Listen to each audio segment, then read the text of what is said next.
حضرت عبداللہ ابن عمر رضی اللہ تعالیٰ عنہ بیمار ہو گئے، شدید علیل تھے، طبیعت مبارک میں کمزوری آ گئی، کچھ کھانے کو دل نہیں کرتا تھا، گھر والے بار بار کہتے کچھ کھا لیجئے کچھ کھا لیجئے، نہیں کھاتے تھے۔ بالآخر حضرت نافع آپ کے غلام تھے، ان سے کہنے لگے کہیں سے مچھلی مل جائے نا تھوڑی سی تو میں کھاؤں گا۔ تو کہتے ہیں میں سارے مدینے میں ڈھونڈتا رہا، مچھلی نہ ملی، اگلے دن بھی ڈھونڈی تو نہ ملی، تیسرے دن بھی ڈھونڈی تو نہ ملی، تو فرمانے لگے یار بس چھوٹی سی خواہش ہے، کوئی فرض نہیں ملتی تو رہنے دے۔ کہتے ہیں چوتھے دن مچھلی مل گئی، میں 1.5 دینار کی مچھلی لایا، لا کے حضرت عبداللہ ابن عمر رضی اللہ تعالیٰ عنہ کے سامنے جو مچھلی رکھی تو آپ نے لقمہ روٹی کا توڑا تھا، مچھلی کو لگانے لگے کہ دروازے پہ فقیر نے آ کے آواز دی کچھ کھانے کو دو۔ تو حضرت عبداللہ ابن عمر نے روک لیا اور ہنسے۔ کئی دفعہ دے ہم بھی دیتے ہیں پر ہمارا چہرہ دیکھنے والا ہوتا ہے، اتنے ہم غصے میں ہوتے ہیں، دے دیتے ہیں، لیکن جو چھلوٹیں ہوتی ہیں نا چہرے والی وہ گنی نہیں جاتی۔ ہنسے، فرمایا دیکھو میرا اللہ کتنا کریم ہے، وہ مجھے بچانا چاہتا ہے، اٹھا بار دیا جا کے۔ تو خادم اب حکم کا پابند تھا، وہ لیت اللہ تو کر نہیں سکتا تھا، وہ گیا اور جا کے دے آیا۔ فقیر جب سارے محلے سے آٹا اکٹھا کر لیتے ہیں تو پھر ایک جگہ جا کے بیچتے بھی ہیں۔ دے آیا، وہ 2 گلیاں آگے گزرا تو میں پیچھے دوڑا گیا، میں نے کہا سچ بتا کھانی ہے کہ بیچنی ہے؟ وہ کہنے لگا جو بھی سبب لگ جائے کر جاؤں گا، آپ نے دے جو دی ہے۔ تو کہتے ہیں میں نے اسے کہا کہ یہ 1.5 دینار کی میں نے خریدی تھی، اگر تو 2 دینار کی مجھے بیچ دے تو آج کل مچھلی مدینے میں مل نہیں رہی، تو میں اپنے آقا کو دے دوں گا، وہ یہی کھائیں گے، بیمار ہیں۔ تو کہنے لگا جی بسم اللہ، مجھے کیا اعتراض ہے، 2 دینار مل رہے ہیں، 1.5 کی مچھلی، اور 1.5 کی بھی کسی نے نہیں خریدنی تھی، اب تو پک گئی۔ فرماتے میں نے 2 دینار اس کو تھمائے، وہ مچھلی اس سے خریدی اور خرید کر کے میں لا کے حضرت عبداللہ ابن عمر کے سامنے دوبارہ رکھی۔ تو فرمایا یہ کیسے آ گئی؟ میں نے کہا حضور 1.5 کی خریدی تھی اور پھر فقیر کو دے دی، اب اسی سے میں 2 دینار کی خرید کے لایا ہوں، آپ قبول فرمائیں۔ تو فرمانے لگے تم نے اچھا نہیں کیا، اب اس طرح کرو 2 دینار بھی اسے دے اور مچھلی بھی واپس دے آؤ۔ عرض کی حضور کیوں؟ فرمایا تم نے قرآن نہیں پڑھا؟ حضور پڑھا ہے۔ فرمایا رب فرماتا ہے لن تنالوا البر حتی تنفقوا مما تحبون، تم بھلائی کو اس وقت پہنچو گے جب اپنی پیاری چیز راہ خدا میں خرچ کرو گے۔ امام غزالی نے لکھا ہے، فرمانے لگے دے آ۔ تو وہ حضرت نافع کہتے ہیں میں دینے گیا، دے کے واپس آیا تو کچھ پریشان تھا، کیونکہ مجھے بھی 4 دن ہو گئے تھے نا تلاش کرتے، تھوڑی طبیعت میں مایوسی تھی کہ اتنی محنت سے میں نے لایا اور آپ نے واپس کر دی۔ تو حضرت عبداللہ ابن عمر نے مجھے قریب بٹھایا، پھر مجھے تھپکی دی، فرمانے لگے پتر میں نے ویسے بھی کبھی جھوٹ نہیں بولا اور آج کل تو میں ویسے ہی بیمار ہوں، ٹائم ہی نہیں، وقت ہی نہیں، موقع ہی نہیں جھوٹ بولنے کا۔ میں تجھے سچ بتاؤں، مجھے مچھلی کھا کے اتنا سکون نہیں ہونا تھا جتنی اللہ کے راستے میں خیرات کھا کے مجھے سکون ہوا۔ تو تجھے تو میری راحت سے غرض ہے نا کہ مجھے راحت کیسے ہوتی ہے، تو مجھے سکون ملا ہے، راہ خدا میں دے۔ میں نفسانی خواہش پوری کر لیتا تو یہ میرا نفس کل پھر مجھ سے مچھلی مانگتا، پرسوں کہتا نہیں چھوٹے گوشت کی یخنی بھی چاہیے۔ ہم لوگ الجھ گئے ہیں، بہت بڑے قیدی ہیں اپنے آپ کے، بڑے قیدی ہیں، سارا دن اپنی خواہشات کی تکمیل میں بھاگے رہتے ہیں، بڑے بڑے سونے نوجوان۔ میں ان پہ تنقید نہیں کرتا، مجھے ان پہ ترس آتا ہے۔ جب میں رات کے اندھیروں میں انہیں ٹیلی فون لے کے چوکوں میں کھڑے دیکھتا ہوں تو مجھے رحم آتا ہے۔ میں کہتا ہوں دیکھو نفس کی خواہش کے پیچھے یہ کیا مثلاً آخر کیا ہے اس میں؟ ایک عورت کے پیچھے تباہ کر لیا اپنے آپ کو، یعنی زیادہ سے یہ کوئی مقصود ہے؟ یہ کوئی مقصد حیات ہے جس کو مقصد بنا لیا ہے؟ میرے عزیز بات کو سمجھ لیں، اتنا خوبصورت آدمی ہے اور اتنا اس کا اونچا قد کاٹ ہے، اور کیا کس کے پیچھے یہ بھاگا ہوا ہے؟ بڑا سمجھدار، دانشور، عقل مند آدمی، ذی روح بندہ، لیکن اس کا سٹیٹس آپ یہ ملاحظہ کریں کہ وہ 20-40 ہزار کی خاطر جھوٹ بولتا ہے، دھوکہ دیتا ہے، فریب اور فراڈ کرتا ہے۔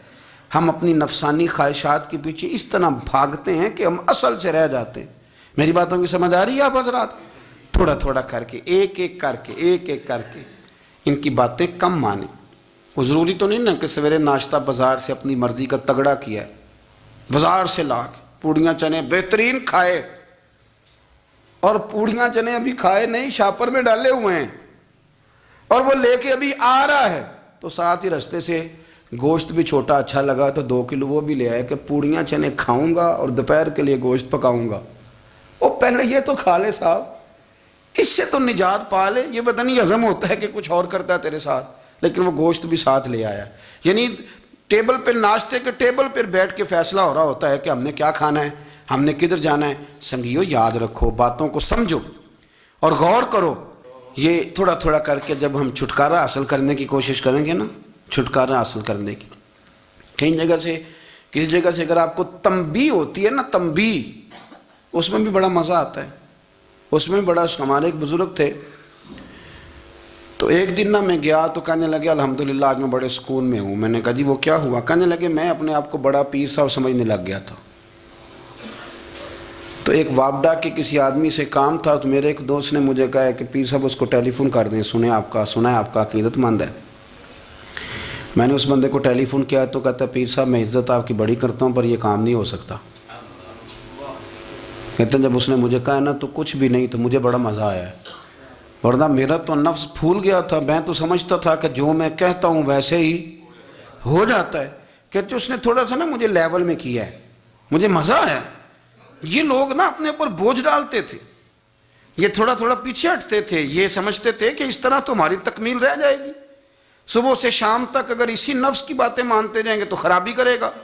دولت کا نشہ ہے بھائی، دولت کٹھی کرنے والا کسی جگہ سیر نہیں ہوتا، حسن کا نشہ ہے، حسن کا نشہ ہے۔ حضرت ابوبکر شبلی رحمۃ اللہ علیہ فرمایا کرتے تھے جو تیری بیٹی کو خوبصورت سمجھ کے اس کے ساتھ نکاح کرنا چاہے اسے بیٹی نہ دینا۔ حضرت جی کیوں؟ فرمایا حسن تو تھوڑے دن کے بعد ختم ہو جائے گا، پھر وہ اس کی قدر نہیں کرے گا، وہ تو کہیں اور منہ مارتا پھرے گا۔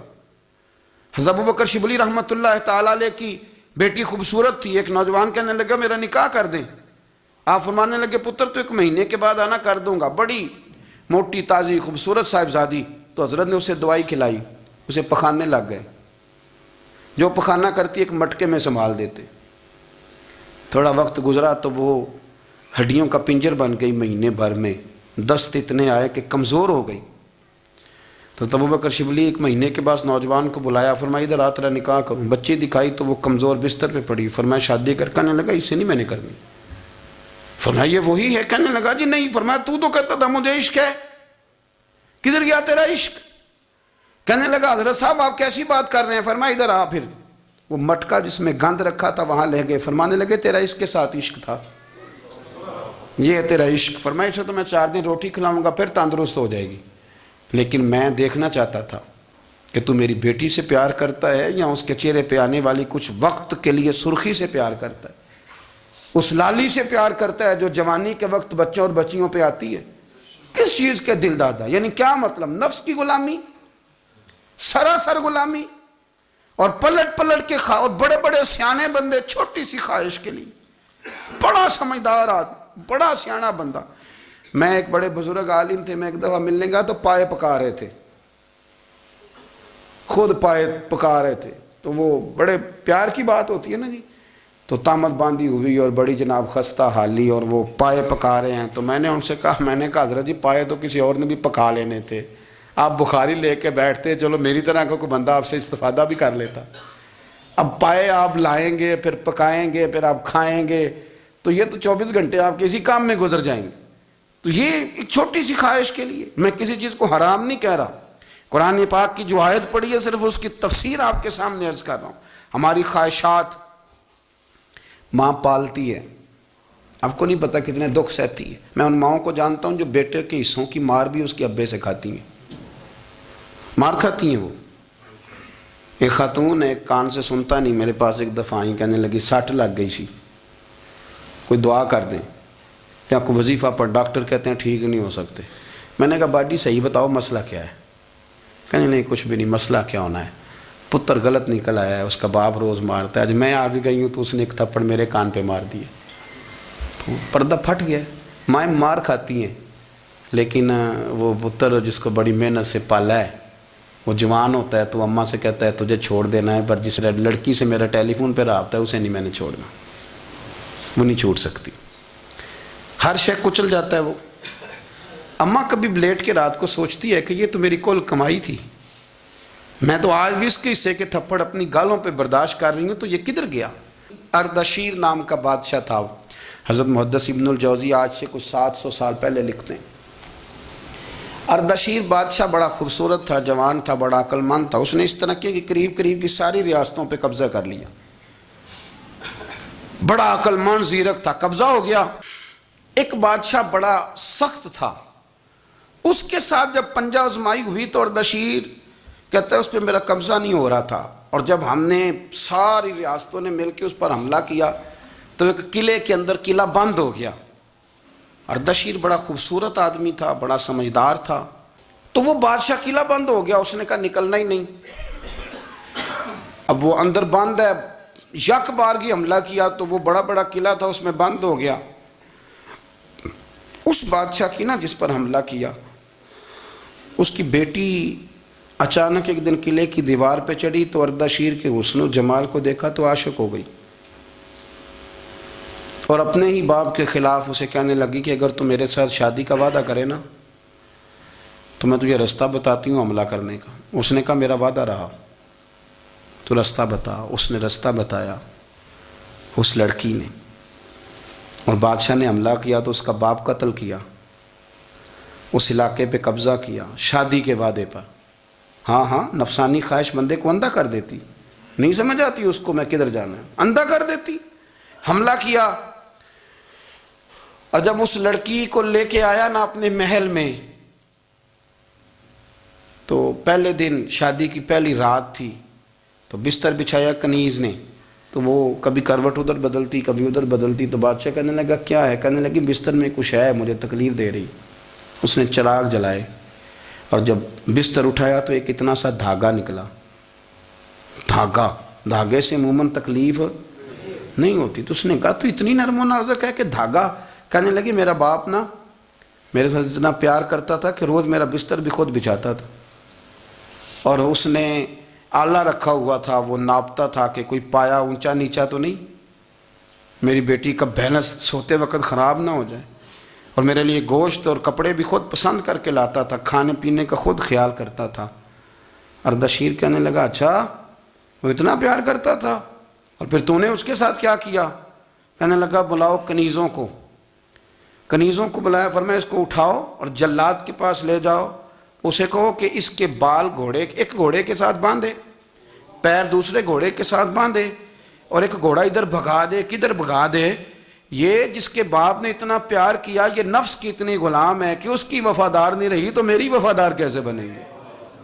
جس نے اتنے نازوں سے پالا کہ دھاگا اسے برداشت نہیں۔ او یارو یاد رکھو، اگر نفس کی غلامی کرو اور بڑے بڑے وفاداروں کو چھوڑ کے غلامی کرو تو پھر کہو وفادار مل جائیں، کوئی بول ہوا لڑا نہ بول بیٹھی ہوں دے خسم ناراض بڑ بولیاں دے، کہاں سر کھائے تے بلبل ٹھنڈ پائے، بڑے فرق نہیں سجنا بولیاں دے، جڑیاں خسماں دی وچ رضا وسن، بھاگ جاگ جاندے انہاں گولیاں دے، آپ ادلیاں نو سردار پین تکے تے شرما والیاں نو چوٹے ڈولیاں دے۔ اپنے نفس کے پیچھے چلو گے تو یہ تباہی ہے۔ جب ہم نے کسی سے وفا نہیں کی تو یہ کیا امید ہوئی کہ دنیا ہم سے وفا کرے گی؟ اللہ رسول کی مرضی کے مطابق اصول پسند زندگی بنائیں، ایک ایک کر کے اپنی خواہشات سے پیچھے ہٹیں، تھوڑے پہ گزارا کرنا سیکھیں، اپنے نفس کو سمجھائیں۔